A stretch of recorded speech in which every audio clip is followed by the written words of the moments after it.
Hey, welcome back, everybody, to a beautiful fall Saturday afternoon. We are here today for another edition of Achiever Spotlight. And I want to ask you to do me a personal favor. If you would go ahead and like and share this conversation with your friends and family, you're going to want people to hear what our guest has to say today.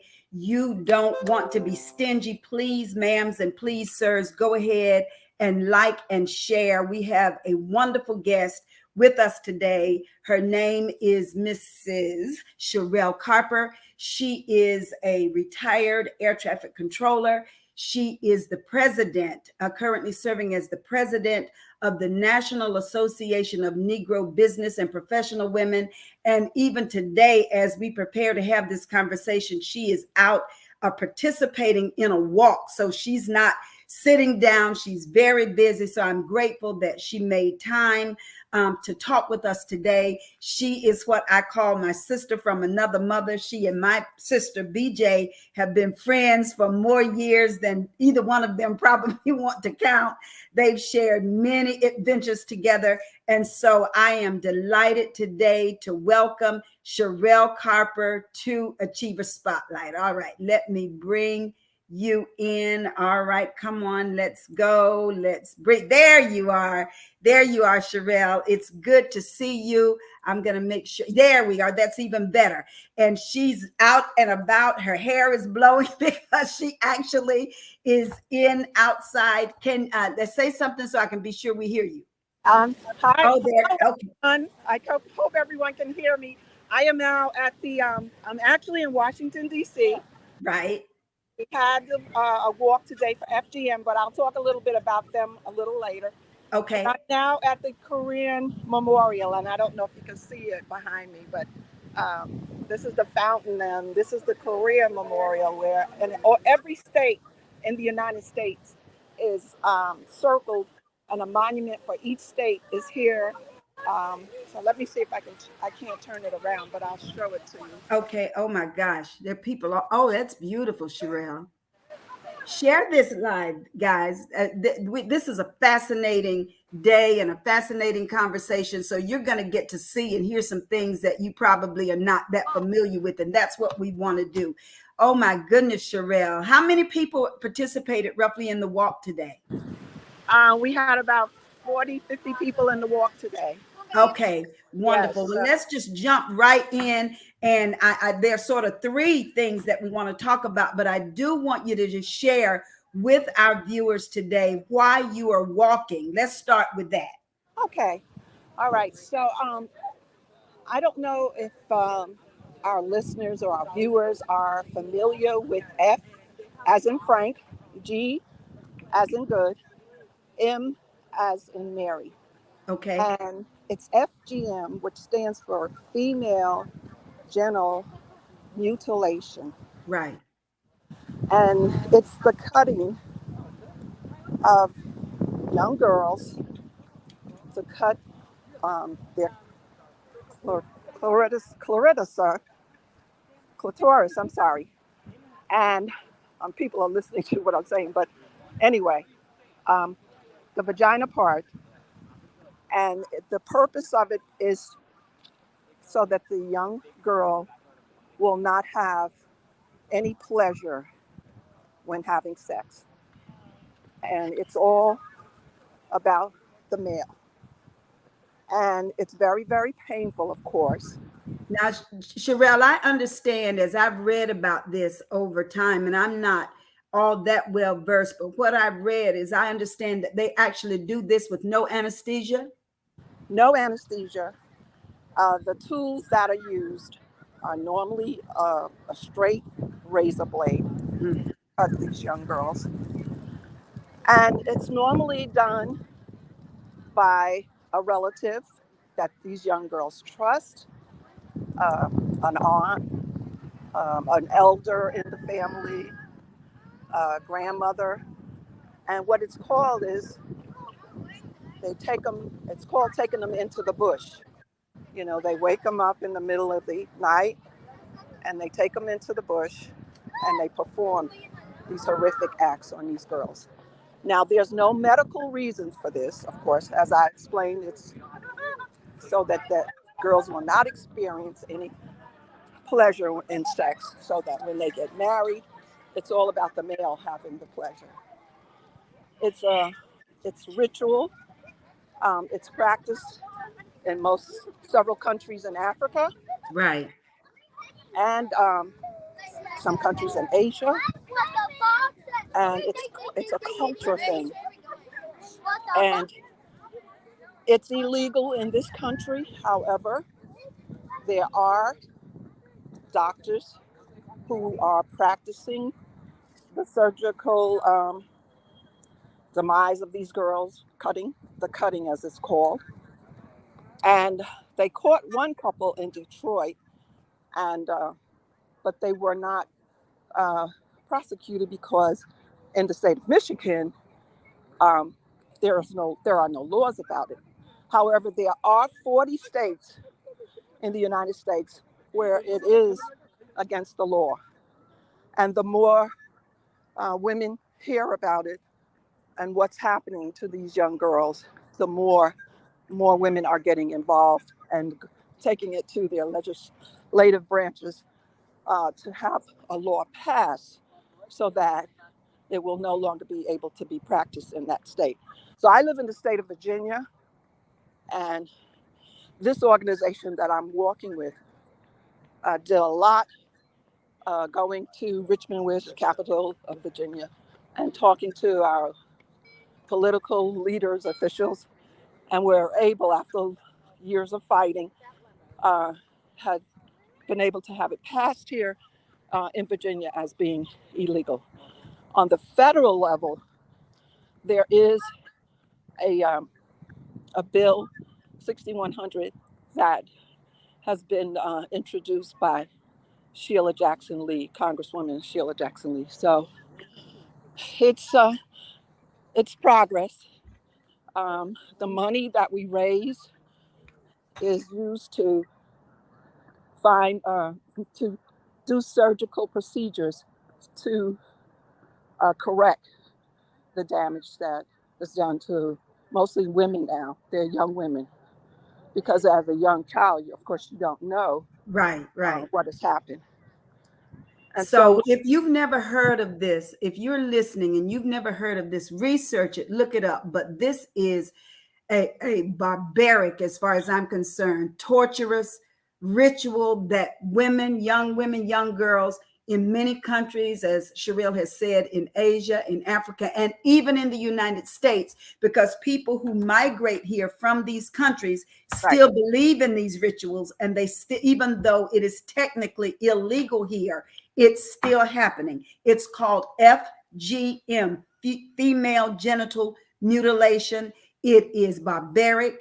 It is horrific. It is unnecessary. And so Sharelle and many others, about 50 other women, other people, are out walking today to bring attention to this barbaric practice. I mean, there are things that are going on right around us that you have no idea. That's the value of tapping into these women, these resources, the things that they're interested in, so that we can be informed ourselves.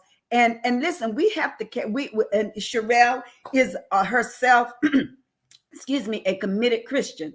And so, but I am one, and those of you who know me know that I am as well. But let me just say this: we have to get involved, and we have to care more about sitting on a pew in church. The world is not going on in our church building. We need to be informed and engaged and involved in helping people in numerous ways. And that's what this walk today is about: is bringing awareness, shining a light on this horrific, barbaric practice that is still going on in 2022, happening to girls every day.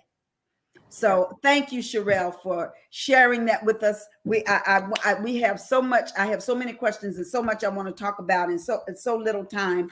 But I also want to, and if those of you who are listening and watching, if you have any questions, please put them in the chat, and I will make sure that we forward them to Sharelle. Again, go ahead and share this.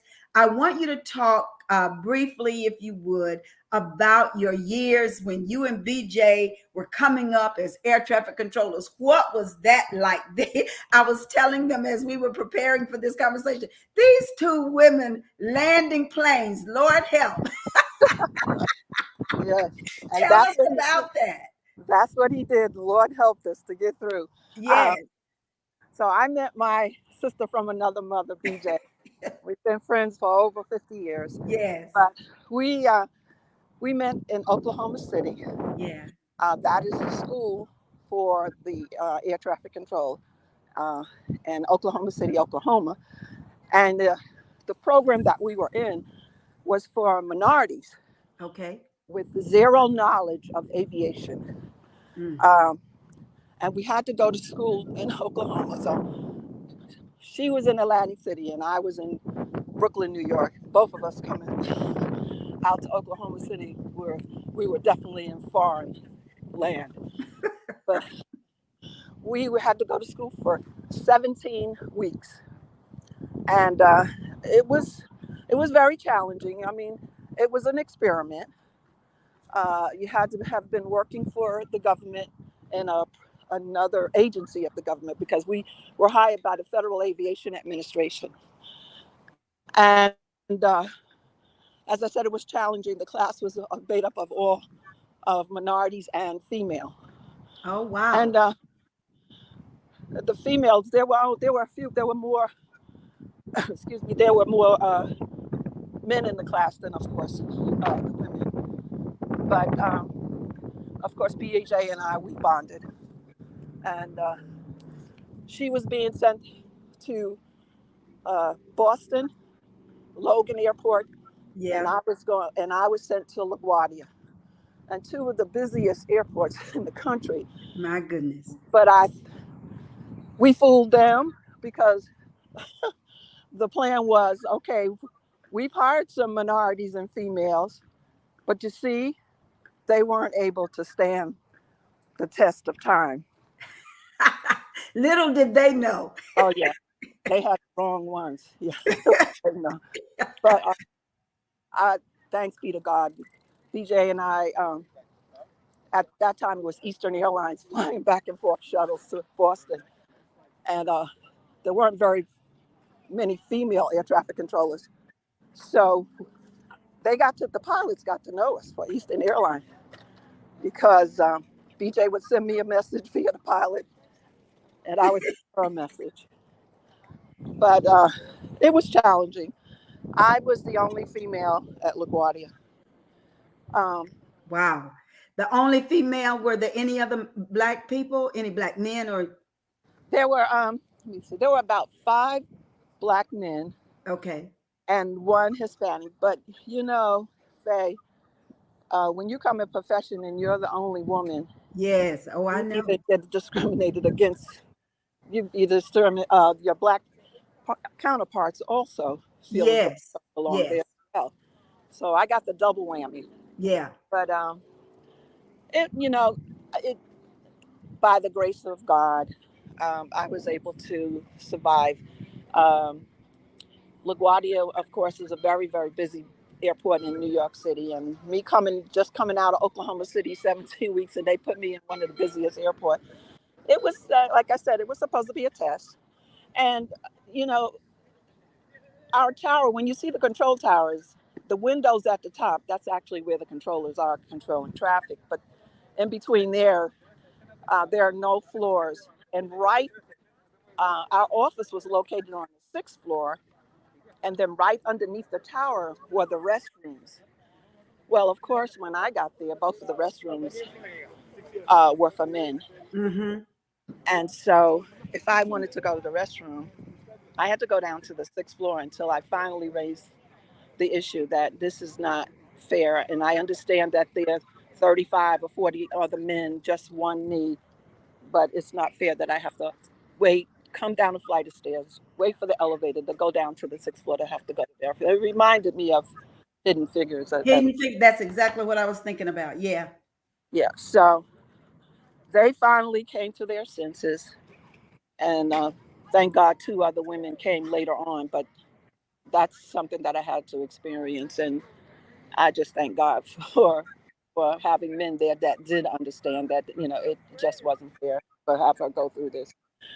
But I love the job. I love working. If anybody is looking for a challenging position, something different than, sitting at your desk or your computer screen every day, uh, and you haven't passed your 31st birthday and can take the aptitude test, and I'm sure we're brilliant. We can pass that. Absolutely. Um, then look into, as long as there is an airport, there's a job somewhere in this country for you as an air traffic controller. Sharelle, what would you say was the most, of course, getting through the training in Oklahoma and being minorities and being female in a white male dominated profession, but on the day to day, the whole technical business of landing planes and the stress of that, and what was the hardest part or the most challenging part of being an air traffic controller? Period. Well, it was learning, mostly learning the rules and regulations. I mean, we have our own documents, and that's what we were led by. We were guided by, and we had to know those like the back of our hand. And so that was challenging. I'm sorry, let me move away from where the people are. Okay. Okay. That was challenging. Um, but just the fact that, as I said, I loved doing the job, but just the fact you could not focus on that in those little blimps that you see on your radar scope, that there's 1 to 200 people, and you could not, focus on that. You had to focus on what the rules and regulations were to keep those airplanes apart.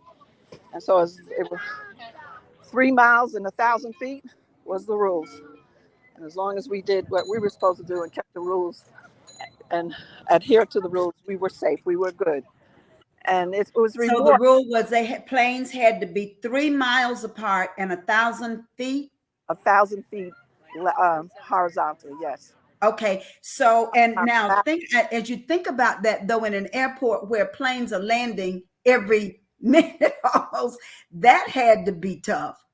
Well, yes, the larger the airports, like Atlanta, they have, I think they have a set of 6 runways. Yeah. So those controllers work very, very hard for their money, and I have to give it to them, and able to keep those airplanes separated and then bring them in safely, landing and taking off with those number of aircraft is definitely a challenge. But most of the people that came in, the white males, they normally came from the military. Uh, Uh-huh. but remember, keep in mind, my class and the program that I was in was zero knowledge of aviation. And So what somebody asked Sharelle, how long was the typical work day? How well, long were you guys allowed to work? 8 hours. We had, Oh, okay. So it was an 8 hour day, typical day. yes, a typical day. 7 to 3 is the morning shift. 3 to 11 is the afternoon shift, and the night shift, which normally there's very little traffic, but that was from 12 to 7 in the morning. Okay. All Yes. right. So there were 3 shifts, and sometimes the shifts overlapped. Like if like for the holidays, Thanksgiving is one of your busiest days in the aviation world, and so there would be an overlap, maybe of a 1 to 8 or a 4 to 12. But like I said, most of you. Is that the Washington Monument behind you now? Oh yes, can you see it? Yeah. Oh, yeah. I can see it. You guys see she's still out and about in DC. They're still walking. God bless you all. I It's don't a know. beautiful day, though. Oh, it's absolutely gorgeous. I don't know if you could see the African American Museum. Can That's you? that huge building in the back. Yes. Yes. Have you been there yet? I have not, but that is my plan. That is one of my on my bucket list. Yeah. Absolutely. And Yes. I understand you need several days, though. You can't just go to it. No, yeah, I would call and make a reservations. It was reservations. Now, since COVID has slowed down a bit, you might be able to go in the same day, but I would just call and check. Okay. Yeah. Okay. Now let me come back to a question. Look at all these people, these women out here walking and taking pictures and doing this. This is the stuff we need to do. Some stuff here locally. Francine, I see you on here. We need to walk for something. We need to get these sisters motivated and making a difference. Sharelle, we see all of this stuff. Of course, we know movies and television and all of that are myths. But we've seen people standing on the wings of planes and jumping out of jumbo jets without a parachute and all that kind of stuff. When you guys see stuff like that in movies and what have you, what's your reaction? Oh, it's make believe.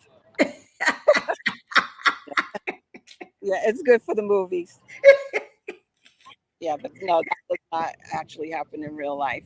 But Can you imagine? I mean, when you think about the wind, and I don't know anything about aviation, but if you think about the wind velocity or whatever of what's happening when a plane is flying and somebody's standing on the wing, first of all, that's like the Twilight Zone.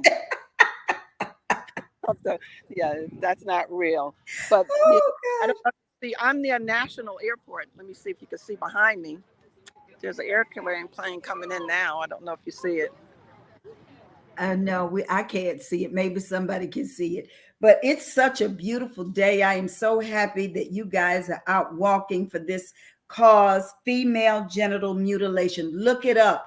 Get involved. Let's do something. Let's each of us do our part to change things. That's what achievement is. One person can make a difference. And Faye, do you mind? I wanted to get the president of the organization to just say hello. Oh, please. That's wonderful. Thank you. Okay, Miss Angela, I'm on an interview. Hi.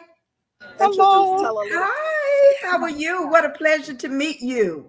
Thank you. Thank you. So tell us a little bit about your organization. I know that I'm talking to Sharelle about everything else that she's doing, but we'll do a double dip today. This is an extra blessing to learn about your organization and why you guys are walking today and what it means to you to have these people supporting the organization. Well, we're walking to end FGM. That's the name of the walk. And you see my T-shirt, Walk Yes. FGM. We do it every year. Global Woman Peace Foundation. We walk every October, and it's a 5K walk. And we walk because of the women and girls that undergo female genital mutilation and cutting. And so we raise money. Sharelle has been one of our loyal fundraisers every year. We raise money so that we can be able to sponsor the girls for surgery so that they can restore what was cut from their genitalia. Okay. So that's why we walk. Oh my gosh, that is absolutely amazing. Well, we want to Sharelle, I need to get some more information about that, and maybe I can even have Miss Angela come back and really talk about it, do her own interview and Okay. really talk about this, because again, these are the things that we need to get behind and make a difference and help women who, not only women who look like us, women in general, but primarily women who look like us. This barbaric practice needs to stop. Thank you. Thank you so much. And I look forward to talking with you again. Thank you. Thank you so much. Thank you, Sharelle, for sharing that with us. That is just like the icing on the cake. That's a double blessing. So let's fast forward. Our time gets away. And I really want to spend the remaining time that we have talking about the National Association of Negro Business and Professional Women, of which you are the president. Sisters, I need you to take personal accountability to share this with other Black women. We need to be a part of this organization. And I already told Sharelle that I'm joining today. So I want you to really hear what it stands for, what it's doing, what its mission and vision is, and the reach and really why this organization exists. So Sharelle, please walk us through it. Yes, thank you so much, Faye. This organization has been in existence, and a lot of people, when I talk about the organization, say, well, I've never heard of it. Well, our headquarters is right here in DC. We're at 1806 New Hampshire Avenue. We have our own building there. But since 1935, as you know, these several business and professional women got together to start this organization in New York City because they were not able to join. There was a national business and professional Yes. organization, but they were not allowed to join. Right. In 1935, there were about 7 or 8 women from New York in different professions and business that got together, joined together with some women in Washington, D.C., also some women in New Jersey and Atlantic City. And they formed, after several meetings, they decided to form the National Association of Negro Business and Professional Women's Clubs Incorporated. We have about 96 clubs nationwide. We have over 2,000 members. Our mission and our vision is to protect the interests and promote the interests Yes. of business and professional women, as well as our young people in the community. So we do a lot of work, mandated national programs in the community that involves health, it involves education, economic development, and now our newest program is called LETS, and that's LET with a apostrophe S. The L stands for leadership, the E is entrepreneurship, and the T is technology, to try and be up with the times and Yeah. today. And Yeah. of course, S is service, and that all is a compass around us doing community work, giving back to our community, as well as promoting the interests of business and professional women. We have a magazine that comes out monthly that promotes the women in the organization's business. And we also have our newsletter that talks about our women in the organization and things we focus on and spotlight women who are doing things in their community based on our mandated programs. So we have, as I said, 96 clubs nationwide. We're broken up into 6 districts. This is the district that we're in now is called the Mid-Atlantic District, even though our headquarters office is here in Washington, D.C. I have been the president, was elected in 2019. Actually, I was in Florida at our convention when I got elected, Fort Lauderdale. But I have been in this organization since 1978, and I came in Wow. because we have what's called young adult women. And I came in as a young adult, and it has been a godsend for me in terms of my professional manner, being able to speak publicly, just training me and having those women of wisdom back when Yeah. I came in. And it's just to be able to have our own organization and not Yes. worry about joining another business and professional women because we can't have a seat at the table. So we have Right. our table and we bring So you have your own table. our own chairs, and anybody who wants to sit can. Right. That's what we're about. Right. Wow. So there are what's 96 clubs, 2,000 members. But you know what? Here's the thing with all of the Black women in this country, it should be 100 times that. Well, yes, you're absolutely right, Faye. But you have to keep up with the times. You have to be able to reach these young women, and Yes. Yes. you have to meet them where they are. So, some of our programs we're looking at updating the programs. That's why we came up with the Let's, and it's ongoing because there's a lot of competition. You have your sororities out here, and this is headquarters for all of these national organizations here. So you have to have a niche. You have to have something to be able to attract them and be able to want to join us. I agree. But you know what, Sharelle? I think that sometimes we may make a mistake when we approach things as either or. Sometimes it's not either or, it's both and. You know Yes. what I mean? It's not necessarily if I'm in a sorority, it's not necessarily to the exclusion of Negro business and professional women. I can do both. Yes. So I just want to challenge people, even if you're in something else, don't write off this organization before you really understand, because it may offer something that the organization that you're in doesn't. It may expand your reach. I just think that connections, collaborations are invaluable. And so when you bring more and more people to the table, the experience is richer and richer. So I, I don't know. That's just my own personal philosophy. Oh, I, I agree with you 100%. And Yeah. mostly word of mouth. And we're doing a rebranding of the organization. So, all of those, we're coming up with a strategic plan to actually look at succession planning because someone's going to have to come behind us. Yes. So Yes. that's what, we're doing things to make that happen. We have what's called beta size there on our college campuses. Um, and we also have a youth division.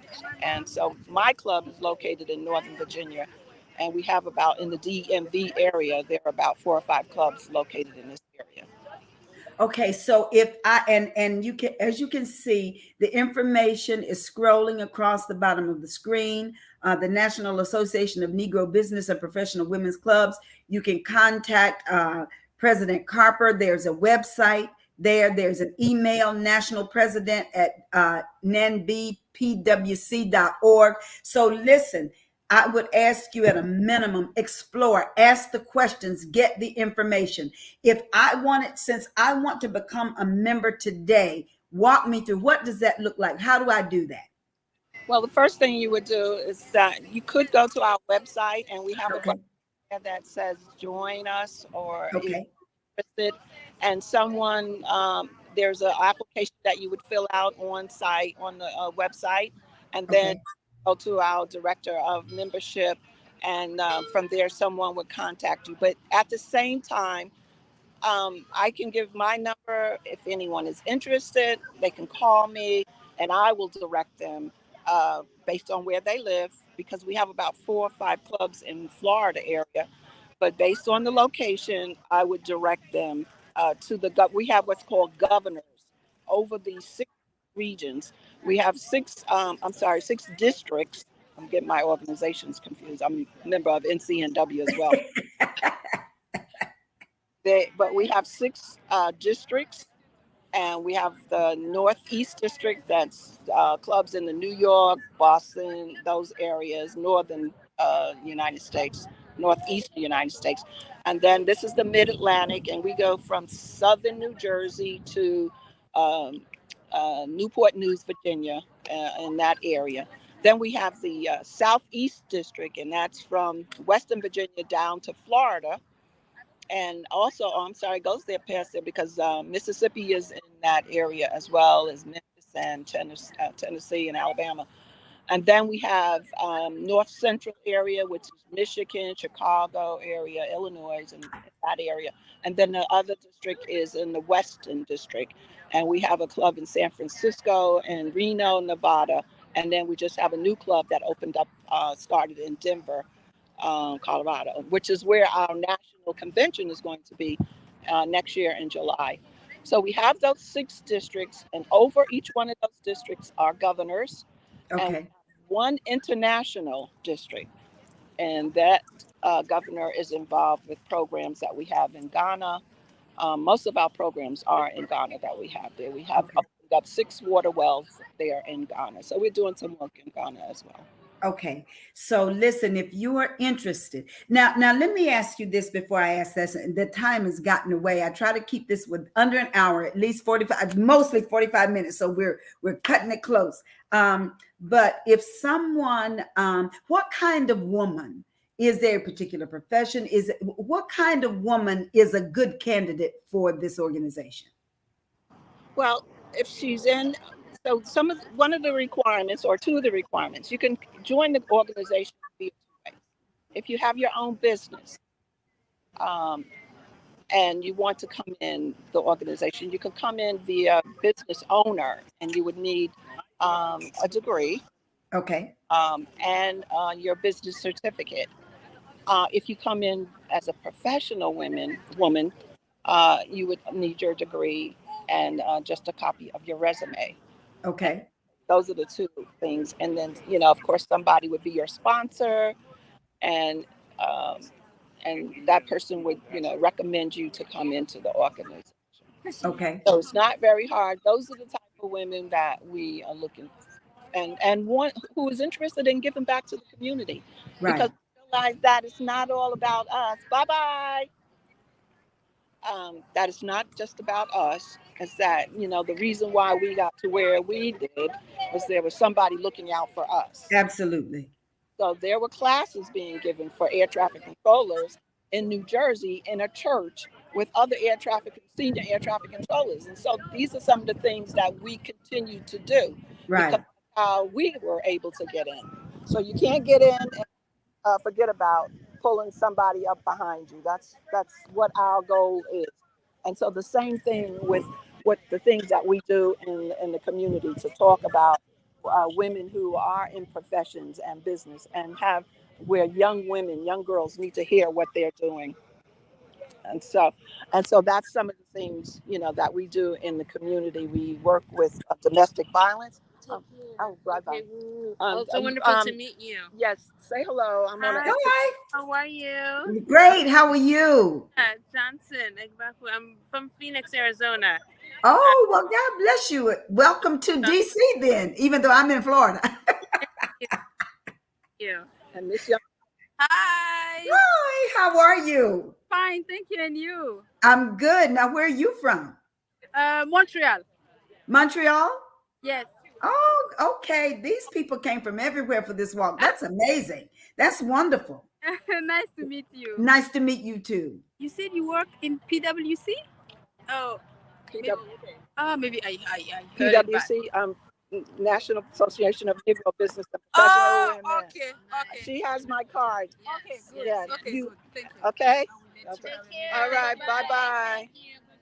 That's great. That is great. This is awesome. Yeah, they came from everywhere for that walk. Yes. And the young lady from Canada, Montreal, she is from Africa. I could hear that. Yeah. So that is something that would be near and dear to her heart. All right. So listen, if you are interested, ladies, share this with others, business and professional women. If you're not, it's not for you. Sponsor a young person. They have a youth division. Yes. So let's get the younger girls involved now. The information, the mentoring, the coaching, the exposure is invaluable. I have one of our followers who is really apparently a techie. He's not off of this air traffic thing. He keeps coming. He wants to know, did you handle departures or takeoffs or both? Both. At an airport like LaGuardia or like where we are here, I hate to say Ronald Reagan Airport, so we call it Washington National. Washington National Airport. The controllers that work in the tower, they they clear aircraft to land and clear them for takeoff, sometimes on the same runway or sometimes like Atlanta Airport, with them having six runways, they could have 3 departing and 3 landing. So it depends on the runway setup is at the different airports. But yes, we operate both at an airport. All right. So you hear that, Donald? They did both. Now he says what part of I don't even know what he's talking about. Maybe you will. What part of the FAA FARs as an air traffic controller did she have to follow? I don't know what that means. What was his question? What did we have? What part of the FAA FARS? FAA FARs or something. I don't know if that's regulated. What do you mean, Donald? As an air traffic controller, did she have to follow flight rules? Yeah, that's probably it. Yes. So whatever had to deal with us with aircraft separation, knowing what the different regulations are for aircraft, handling aircraft as a controller, we had to know what those parts of the FARs. I can't remember exactly the number, 91 point something, whatever, but we had the 72.10 was our standard operating procedures, and then we also had our air traffic manual that we had to go by as well. Okay. All right. I think she just answered your question, Donald. You're on it, man. You're too old though. You missed your window. You're over 31. I know you are. So listen, we're getting ready to wrap this up. Thank you so much, Sharelle, for with all you had going on today. And really, it was an extra blessing because we got a threefer. Really, we got to hear about the female genital mutilation. We got to hear about air traffic control, and we got to hear about the National Association of Negro Business and Professional Women. So this has been a rich conversation. It will be on my Facebook Live. It will be on my YouTube channel. Share it with others if you are interested in the organization. The information is there, how to reach out, how to get in touch with Sharelle. It's all there. Thank you for being here today, everyone. Next Saturday, same time, we will be talking with Dr. Nina Cherie Franklin out of Atlanta, who is a health scientist, a nutritionist.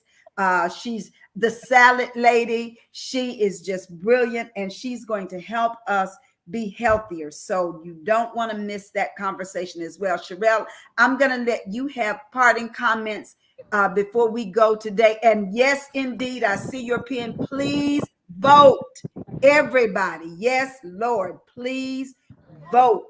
Don't miss the privilege and the responsibility of being a voter. Go ahead. You can have closing comments, Sharelle. Well, thank you. This has been a pleasure for me, and thank you for the opportunity, Faye, to talk about all three of the organizations. Well, air traffic, it speaks for itself, but to be able to promote business and professional women, as well as Global Women Peace Foundation. Those are two organizations that I belong to. And I can't thank you enough for allowing me to have this opportunity. And hopefully your sister will be on here, and maybe the two of us can be able to sit down, because she worked at a very busy airport, which was Boston Logan. Logan, And, yes. yeah, and she was actually a supervisor there. So, she's one of my sheroes. Yes. Besides being my sister. Yes, God really did a work in her life, your life, my life, and he'll do it in the life of anyone else who makes themselves available. And I'm just a witness. Okay. Thank you. Go and enjoy the rest of your day, Sharelle. I will. And please forgive my hair. I'm sorry. Listen, you're on a mission. You look beautiful, and we are excited. And I just want to say, as you can see, ladies, both of these women, these leaders, the lady, Sister Angela, I believe, who is the head of the global organization dealing with female genital mutilation, and Sharelle are women who look like you and me. Don't miss that. That's what this is all about. You can make a difference. Have a great day, everybody. Be safe, Sharelle. Thank you again. Okay. Thank you, Faye. God bless you. Bye-bye. Bless you. Bye.